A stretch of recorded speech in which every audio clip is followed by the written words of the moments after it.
In just a few minutes, Jasmine Crockett spoke one unscripted sentence that brought President Ibrahim Traoré to tears and sent shockwaves through Washington.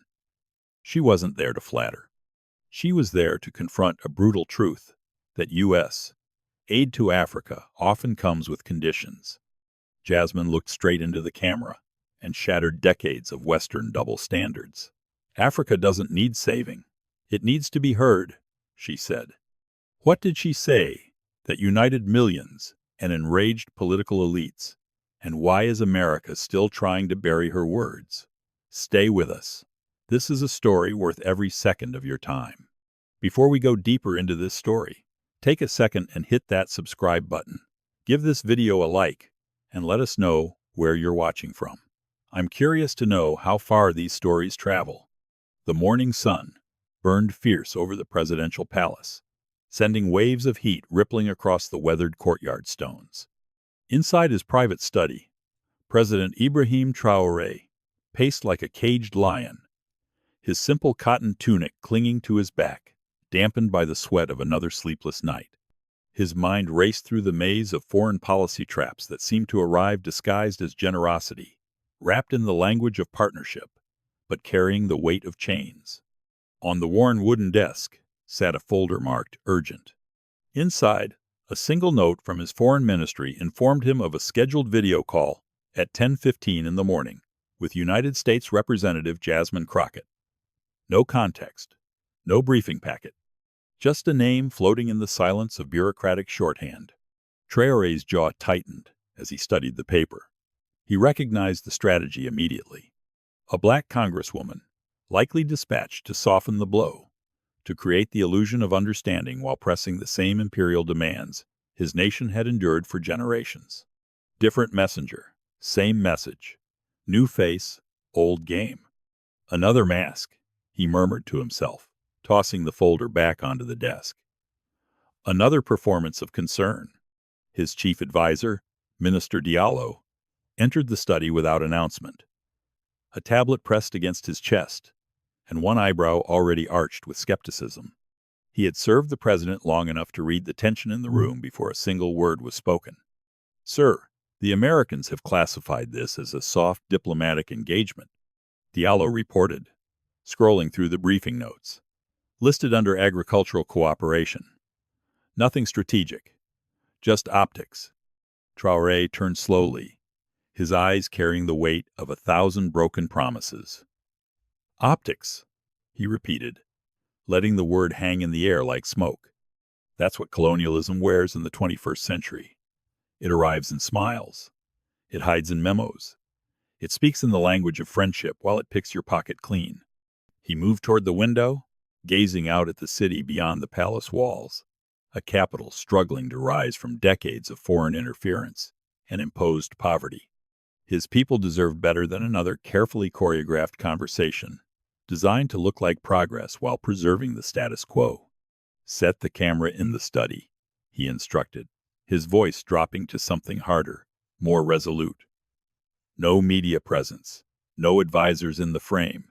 I'll face her alone." Diallo hesitated. He had witnessed that tone before, right before his president did something that kept diplomats in Washington and Paris awake for weeks. But he knew better than to argue when Traoré's mind was set. "As you wish," he said. But even as he departed, he cast one final glance at the name on that folder. Jasmine Crockett. The letters seemed to shimmer with potential, like a match waiting for something to ignite. 6,000 miles away, Washington, D.C. sat beneath a gray and heavy sky, the clouds pressing down on the city as if they sensed the weight of what was coming. Inside a cramped studio 3 blocks from the Capitol building, Congresswoman Jasmine Crockett sat alone at a folding table, a cold cup of coffee growing stale beside her elbow, and a single harsh bulb casting sharp shadows across the bare walls. Her staff had cleared the room 10 minutes ago, giving her the silence she requested, but the quiet felt louder than any applause she had ever received, heavier than any criticism she had ever endured. Just 48 hours earlier, the national media had torn into her like wolves descending on wounded prey. Her crime? Speaking publicly against conditional aid to Africa. Headlines screamed accusations designed to wound. Crockett undermines U.S. interests. Congresswoman defends authoritarianism abroad. Is this who we send to represent America? The attacks came from every direction. It wasn't just the pundits and talking heads. Allies who had stood beside her for years suddenly went silent. Colleagues whispered in hallways when they thought she couldn't hear. Donors stopped returning her calls. The political machinery she had spent years navigating now seemed determined to grind her into dust. Yet here she sat, minutes away from a direct video link to a president at the center of an international storm, holding prepared remarks that felt like lies printed on expensive paper.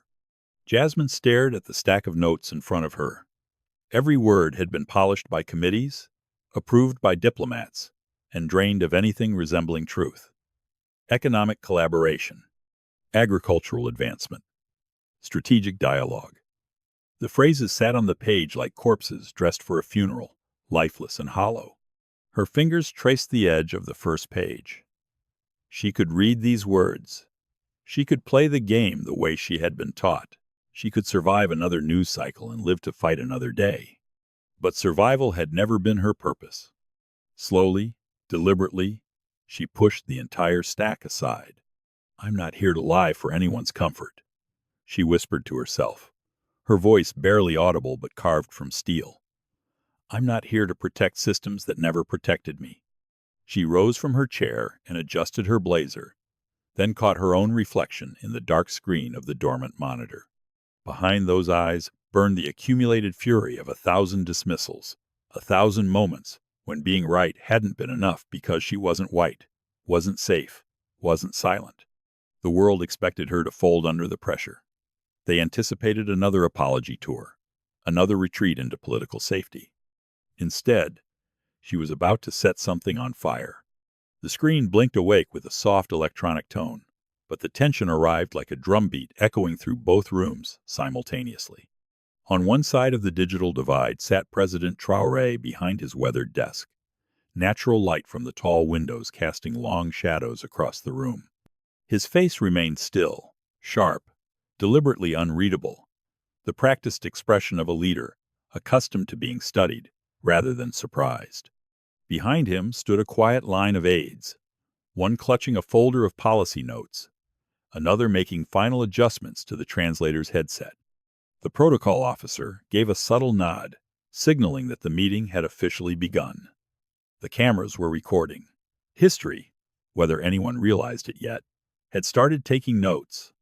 On the other side of the screen, Jasmine Crockett appeared seated in her plain room, the dusty blue backdrop and soft overhead light offering no glamour, no pretense.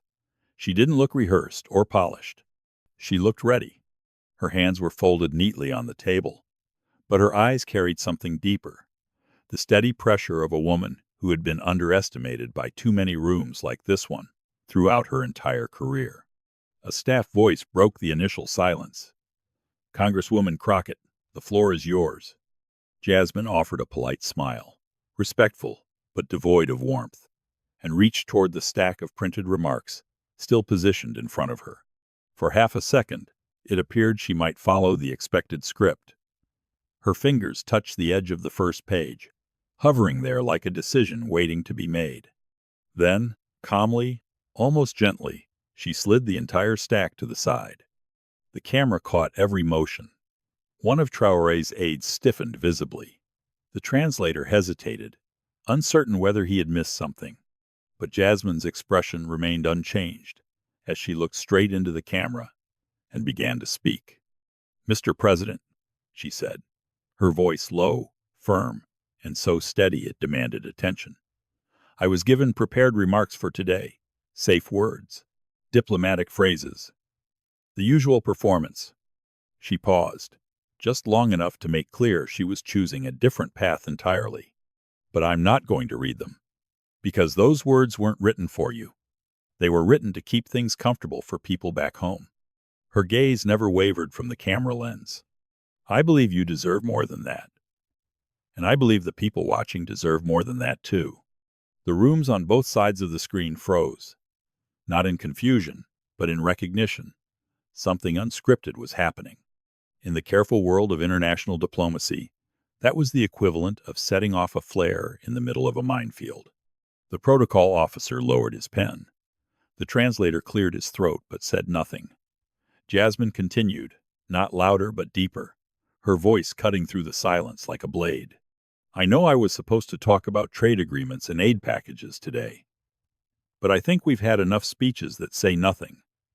I came here to speak plainly, person to person, leader to leader. No filter, no mask. The silence that followed was sharp enough to cut through steel. It wasn't the kind of quiet that came from confusion. It was the kind that arrived with impact, the deep stillness that falls when someone says what no one dared to speak but everyone needed to hear. Her voice didn't need to be loud. It was honest, and that made it thunder. Mr. President, she said slowly, each word deliberate and weighted with intention. I need you to understand something from the start. I'm not here to clean up anyone's image. I'm not here to sell the idea that America is doing Africa some kind of favor. She leaned forward, the tension in her shoulders finally releasing, not because she was at ease, but because the truth was finally being spoken aloud. I came here to ask something that no one in my government seems willing to ask you directly. Something simple, something overdue. Her eyes didn't flinch. Why is it that we, America, always talk about helping you, but never stop to ask what you actually want? The words pressed down on both ends of the connection, like a physical force. Heads turned. Aides exchanged frozen glances, uncertain whether to take notes or seek cover. The translator swallowed hard before repeating her words slowly, carefully, like handling something fragile.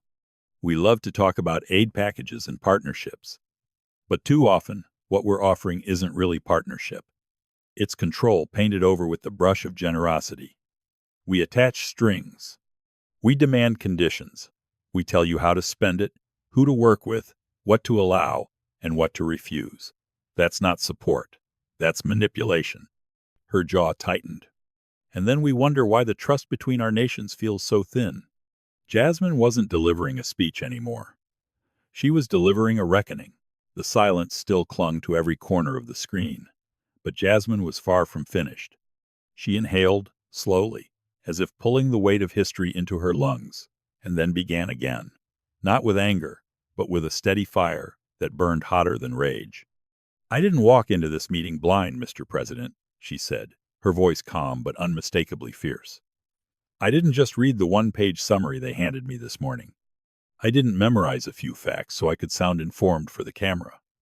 I studied.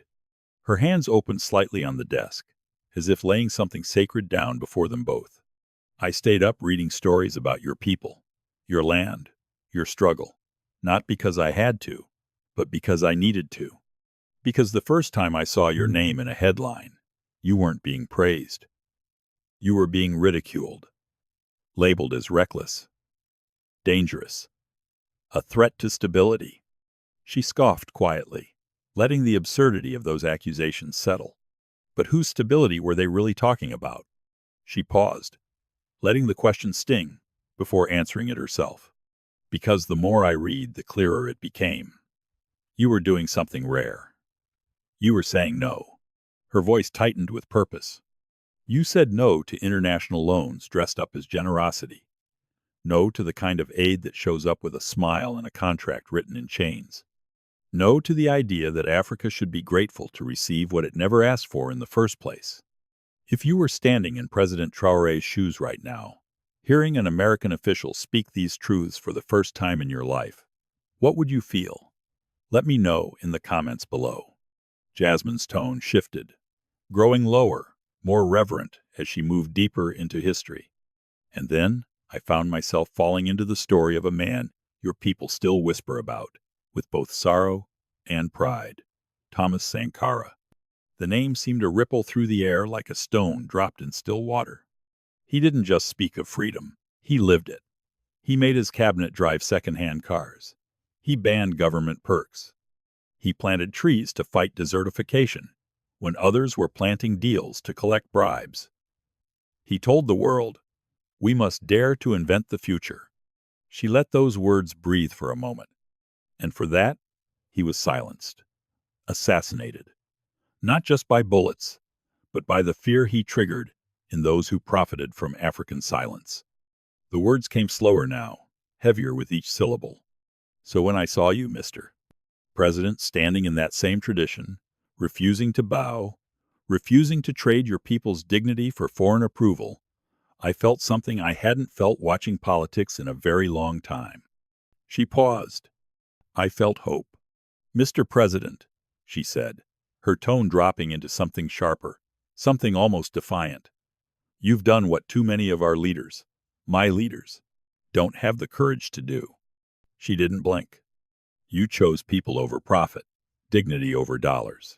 You put your citizens ahead of your comfort, your career, your reputation in foreign media. Her hand pressed firmly on the table now, fingers tense with conviction.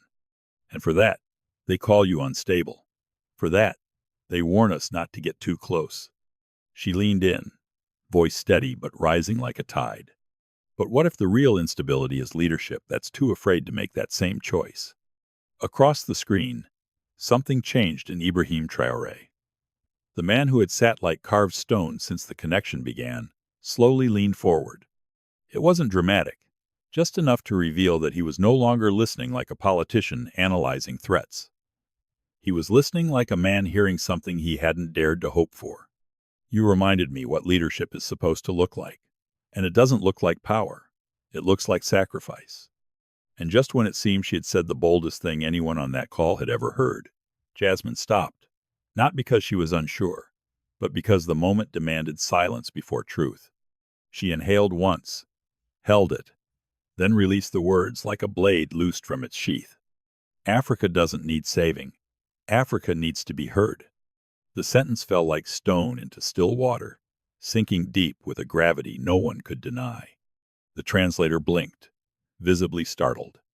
When he finally repeated it, he spoke slower than before, almost reverently, as if repeating something sacred he wasn't prepared for.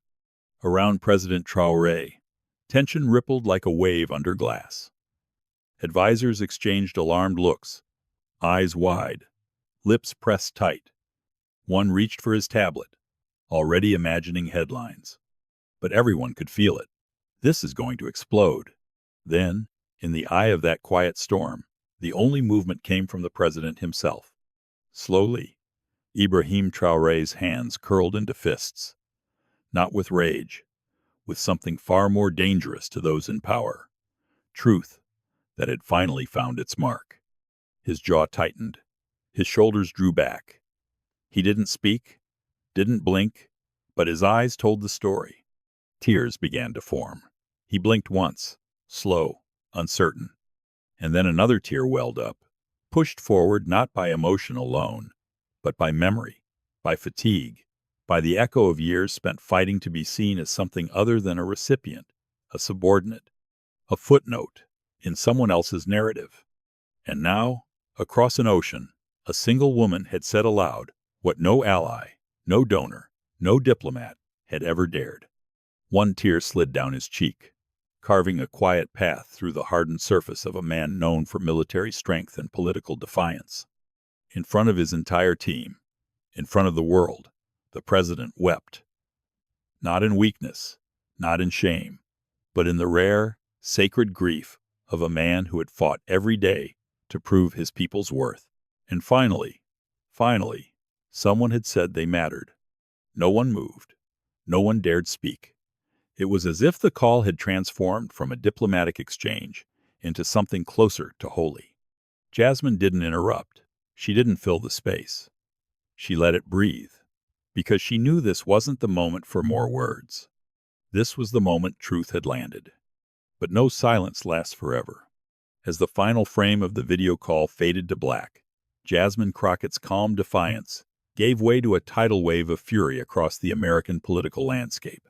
It didn't take hours. It took minutes. By the time Jasmine had stepped out of her studio and exhaled the breath she didn't realize she'd been holding, the knives were already drawn. The first blow came from Capitol Hill. Senator Richard Harmon, a Republican heavyweight with decades of media experience, went live on national television within the hour. Staring cold into the camera, his voice dripping with practiced contempt, he delivered his verdict. This Congresswoman chose to embarrass the United States in front of a barely elected strongman. That wasn't diplomacy. That was self-aggrandizement wrapped in a motivational speech. The clip spread like wildfire, edited into 30-second packages of outrage, designed for maximum impact. On social media, pundits called her performance unprofessional, reckless, and a national disgrace. On morning radio shows, her name was mentioned more often than any sitting president. Commentators accused her of being a mouthpiece for Marxists, a symbol of what they called woke foreign policy. One host snarled into his microphone, "She sounds more like a spokesperson for Africa than a representative of America." The attacks escalated with nauseating speed. Conservative memes flooded every platform, her face photoshopped beside foreign leaders painted as dictators. Her speech was twisted into slogans designed to mock her. Congressional colleagues whispered behind closed doors. Reporters waited outside her office like vultures circling wounded prey. Even within her own party, some Democrats privately winced at the fallout. "She went too far," one aide told political journalists off the record. "You don't slap Washington while you're still sitting in it." Before we continue, take a second and share your thoughts so far on this story below. I read every single one. But even as the ridicule reached its fever pitch, something strange and powerful began to unfold. Jasmine's words refused to die. In Nairobi, her speech was rebroadcast in full, uninterrupted, with translations in 3 languages. In Lagos, youth-led radio stations replayed her pivotal line over Afrobeat instrumentals, transforming it into a protest anthem that echoed through city streets. In Johannesburg, university students projected her face onto campus buildings, calling her the voice we've been waiting for. In Harlem, community leaders replayed her speech during church gatherings and town halls.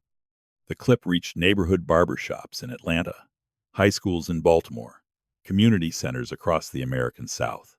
It wasn't just going viral. It was spreading like truth, finally finding ears that had waited too long to hear it. And it wasn't just Africa. It was every neighborhood that had ever been ignored. Every community that had been spoken about but never spoken to. Every person who had felt their voice dismissed before they finished speaking. Jasmine's inbox exploded with messages from people she had never met. Students, mothers, teachers, immigrants, incarcerated individuals, each one echoing the same sentiment. "Thank you for saying what we've always felt, but were never allowed to speak." A single mother from Houston wrote, "You made me believe again. Not in politics, in dignity. The more the machine tried to crush her, the more human she became. Not perfect, not polished, but real. And somehow, that authenticity was more dangerous to the system than anything she had said on camera. Because Jasmine Crockett had done what few dared. She had looked power directly in the face and declared, "You're not the only voice that matters anymore." They wanted her silenced. Instead, they made her impossible to ignore. The lights inside the television studio were cold, almost surgical. Not the warmth of stage lights designed to flatter, but the harsh kind that exposed everything. The cameras were already rolling when Jasmine Crockett stepped onto the set for her first major interview since the call.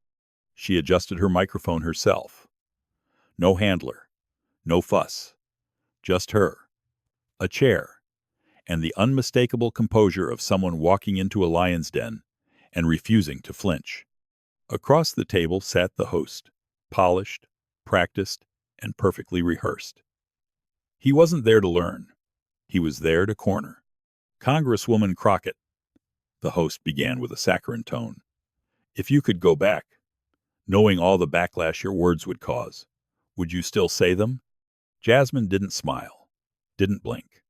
Her voice came with the precision of a surgeon making the first cut. "Let me be clear. I didn't speak to win applause. I didn't speak to make headlines. I spoke because silence is too damn expensive." The host shifted slightly. Jasmine's voice deepened.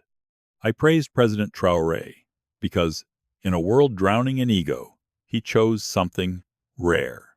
service. He put books in the hands of children instead of debt on their futures. And that scared people, because it reminds us what we're not doing. She let the silence stretch.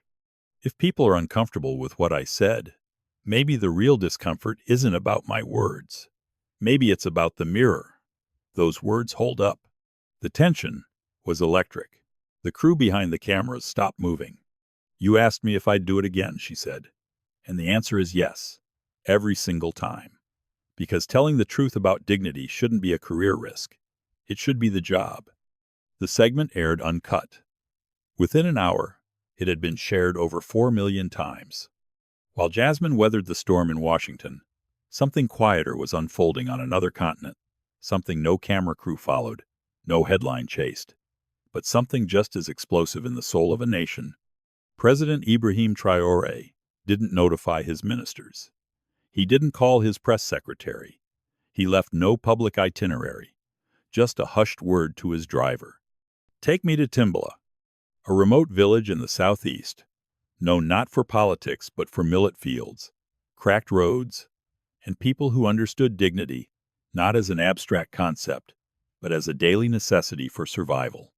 He wore a plain tunic, no tailored suit, no military insignia. He climbed into a dusty, sun-faded jeep with only a driver and one silent bodyguard. As they left the capital behind, the world of protocols and press briefings dissolved into orange earth, whispering wind, and the long ache of memory. The journey was long and silent. The air shimmered with heat. The wheels bumped along dried-out roads, scarred by seasons of neglect. Traoré sat quietly in the back seat, one hand resting on the window ledge, the other on his knee. His mind wasn't on policy. It wasn't on the backlash Jasmine was facing across the ocean. It was on the moment her voice, firm and unwavering, had pierced a veil he had long accepted as unchangeable. Africa doesn't need saving. It needs to be heard. The words played over and over in his head, like a song too important to forget. When they finally arrived, the jeep rolled slowly into the village's edge. There was no security perimeter, no brass band, just silence, and then a slow ripple of motion, curious heads turning from doorways, children pausing their play, elders rising from woven mats beneath ancient baobab trees. They hadn't been told he was coming, but somehow the village seemed to know. Perhaps they sensed something. Perhaps in a country where history too often arrived as either silence or fire, they had learned to feel moments before they were spoken. He stepped down onto the red dust, his sandals landing softly. A small group gathered, not out of duty, but out of reverence. The president wasn't flanked by soldiers or advisors. He walked alone, and as he passed the rows of quiet faces, he nodded, not as a ruler, but as a man returning to something essential.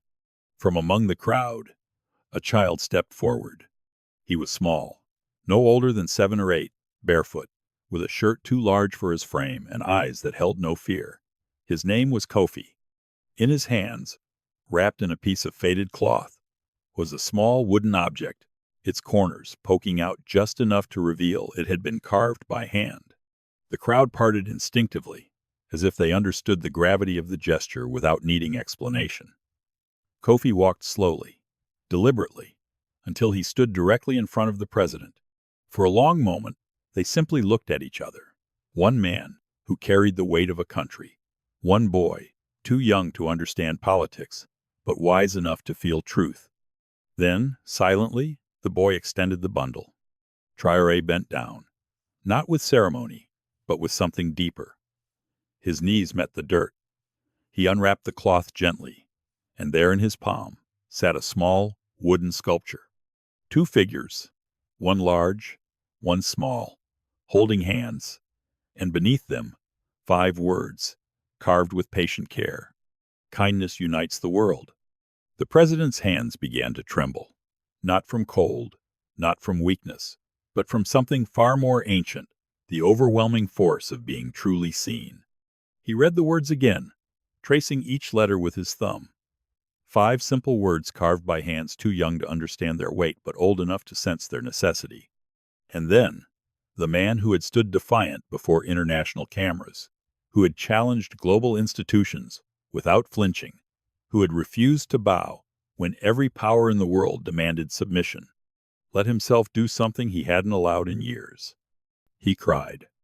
Not dramatic sobs, not performance, just tears, slow and quiet, carving their own path down his face like rain on stone. No one moved. The villagers stood still, eyes wide, hearts thundering in silence. They had seen their president speak to foreign leaders. They had watched him walk across battlefields. They had observed him stand stoic through droughts and conflicts that would have broken lesser men. But they had never seen him like this. Raw, human, humbled. Before we go deeper, I would love to hear your point of view. Tell me what part hit you the hardest in this story, and share your thoughts in the comments. Kofi didn't flinch. He watched with a strange serenity, as if some part of him understood this was exactly what the man needed. Not applause, not power, but release. The child took a step closer. The president, still kneeling, looked up at him. Kofi reached out and touched his arm gently. "You made us feel heard," the boy whispered. Traoré nodded slowly, trying to speak but unable to find words. He looked around at the village, the cracked homes, the bare feet, the worn tools, but also the eyes. The eyes were lit up, not with pity, with pride. And in that moment, Ibrahim Traoré realized something Jasmine had already known. Power isn't measured by what you build, it's measured by who you see. Eventually, he stood, the sculpture still cradled in his hands. He didn't say anything grand. No speeches. No declarations. But he turned to his aide and spoke softly. "I want this placed on my desk. Not the gold plaque. Not the flag. This. Let this remind me what I'm really carrying." And with that, he walked back toward the jeep, his eyes red, his pace slow, but his heart lighter than it had been in years. The sun blazed over the capital city like a silent sentinel, casting a golden hue across a public plaza that had never held so many people. Not for a concert, not for a military parade, not even for a holiday. This was different. There was no choreography, no brass band, no parade of armored vehicles, just people. Ordinary citizens standing in stillness under fraying umbrellas, behind makeshift fences, on rooftops, all gathered for one reason, to witness the birth of something they'd never been promised. On the makeshift stage stood a structure covered in canvas. Behind it, technicians in simple black shirts fumbled with a dusty projector and frayed cords. The heat made the equipment temperamental. The screen was weathered by seasons. But finally, after a crackle of static and the flicker of a loading bar, the giant screen came to life. Gasps moved through the crowd like ripples on water. It was her, Jasmine Crockett, projected 40 feet high, broadcast from her congressional office in Washington. Her figure looked both distant and familiar, like a long-lost relative speaking into the wind and somehow being heard across oceans. She wore no jewelry, no American flag pin, just a simple black blouse. But her posture, her gaze, that was unshakable. "To the children of this nation," she began, her voice steady but intimate. "To the teachers who keep showing up with no chalk. To the mothers who walk 6 miles just to enroll their daughters in school. To the fathers who stay up at night teaching their sons to read by candlelight. You are not invisible." The crowd didn't cheer. Not yet. They listened. Too often, the world writes your story for you. They write it in boardrooms, in Western capitals, in newspapers that will never print your names. They call you fragile. They call you poor. But what I saw when I met your president, what I saw when I studied your history, is not fragility. It's strength. It's resilience. It's a defiance that says we will not be told who we are anymore. The silence deepened. Jasmine leaned slightly forward, and her voice lowered. "A little boy once gave me a sculpture, 2 figures holding hands, one large, one small. Underneath it, he had carved 5 simple words. Kindness, unites the world. She lifted the carving gently into frame, the same one Kofi had given to President Traoré weeks before. Her fingers trembled just slightly. That boy may never know what he gave me, but I carry his gift every day, because it reminds me what we forget too easily. Real power doesn't come from how much you can control. It comes from how deeply you can care. The camera held on her eyes for a second too long before the video faded to black. The screen went dark. No one moved. Not the girl in the front row clutching a borrowed notebook. Not the elder with a bent cane and glassy eyes. Not the security guard sweating through his uniform. Then came the first clap. Then another. And another. And then it happened. A thunderous wave of applause exploded from the plaza like a storm that had waited years to break. Children shouted her name. Old women lifted their hands skyward. Men beat their chests in rhythm. Even those who didn't fully understand the language had understood something more powerful. They had been seen. From behind the curtain, President Ibrahim Traoré stepped into the sunlight.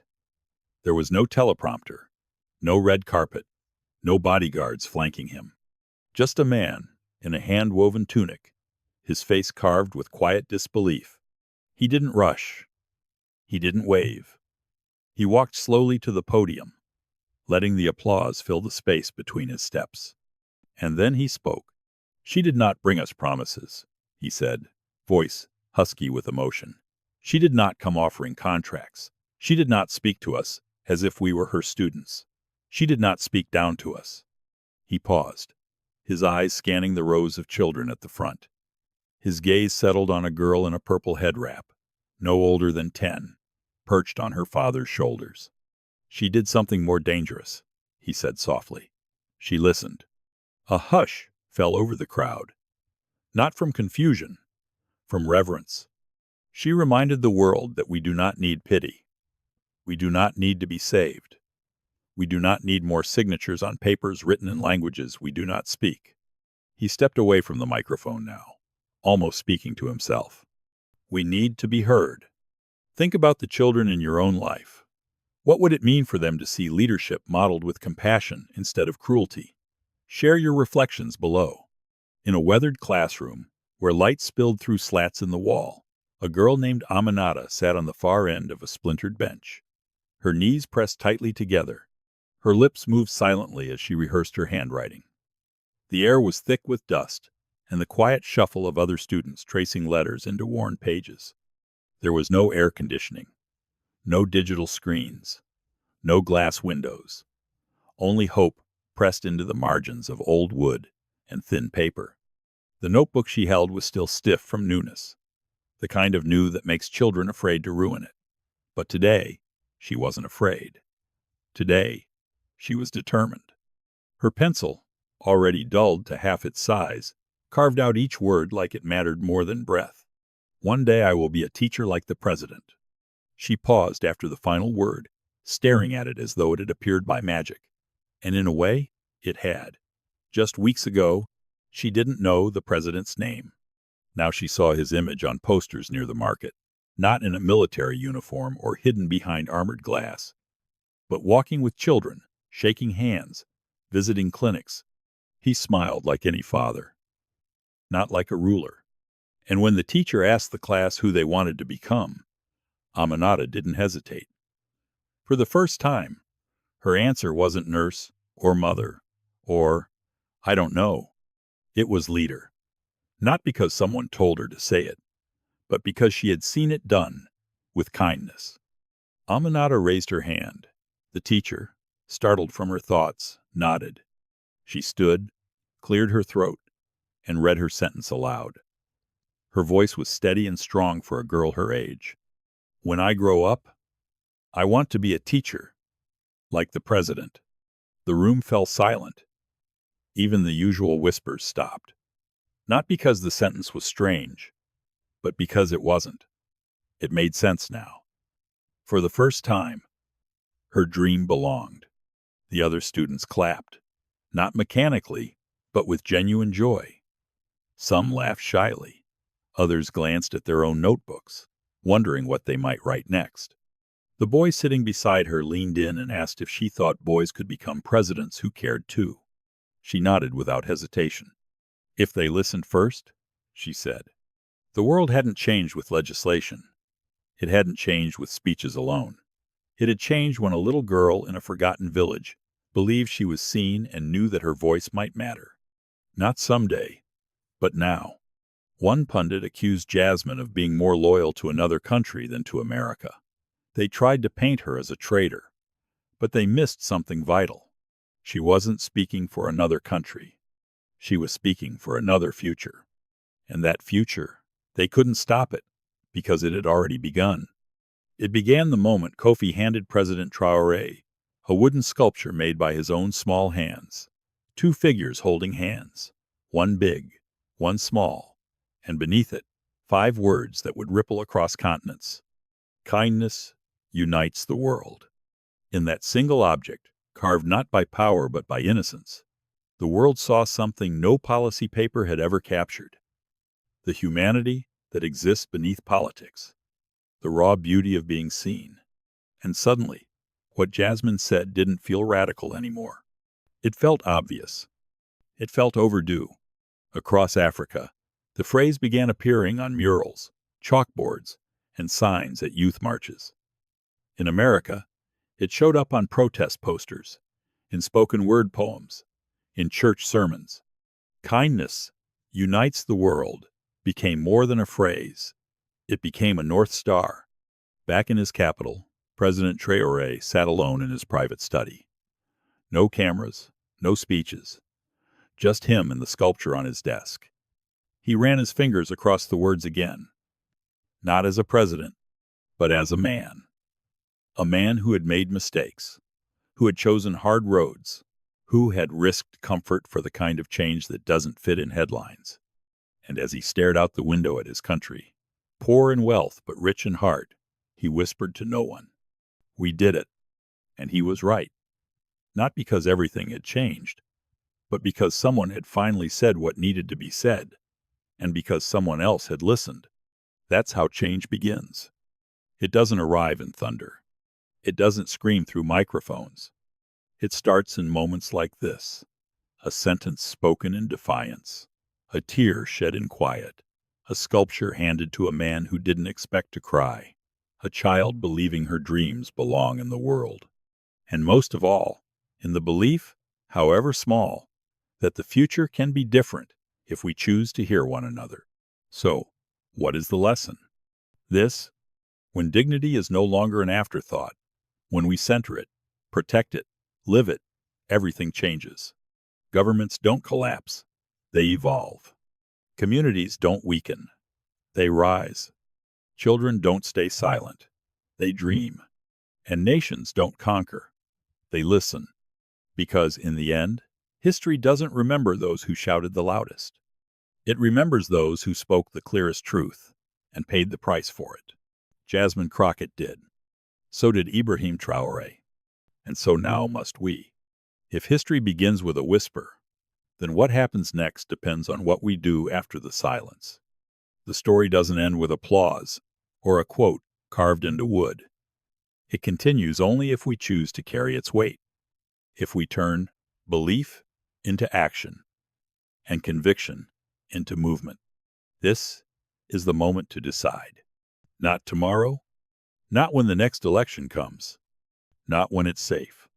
Now, because injustice thrives in delay, because dignity dies in silence, because every time we say someone else will speak, we give power to those who have built entire empires on keeping others quiet. Jasmine Crockett didn't wait for permission. Ibrahim Traoré didn't wait for applause. And the children of that nation didn't wait for hope to be handed to them. They made it themselves. So ask yourself, what are you waiting for? If you believe leadership should mean service, stand up. If you believe that people deserve to be heard, not managed, speak louder. If you've ever felt like your voice was too small, remember this story. One voice in Washington shook continents. One act of listening changed a nation. One act of courage from a child broke a president's heart open. And now it's your turn. Share this story with someone who needs to hear it. Start the conversation. Challenge the narratives that reduce entire countries to pity and leaders to puppets. Write, march, teach, vote, donate, protest, protect. Speak up when others stay silent. Refuse to be silent when it matters most. Refuse to look away when truth is being spoken. Refuse to forget when the headlines move on, because the world doesn't change when we watch. It changes when we act. And sometimes, all it takes is one person in the right moment, saying the hard thing in a room that wasn't ready to hear it. Be that person. Now, before the silence returns, thank you for staying until this moment and walking through this journey with me. If this story touched something in you, if it made you think, made you feel, or made you believe that dignity still matters in this world, then I hope you'll take just a few seconds to show your support. Hit that like button if this meant something to you. Subscribe to Real Tales so we can keep bringing you stories that matter, stories that challenge, stories that refuse to stay silent. And most importantly, leave a comment below. Tell me what moved you. Tell me what you're thinking. Tell me what you believe needs to change. Because your voice matters too. It matters more than you know. Thank you for being part of this community. Thank you for listening. And thank you for caring enough to stay until the very end. Until next time, this is Real Tales, and I'll see you in the next one.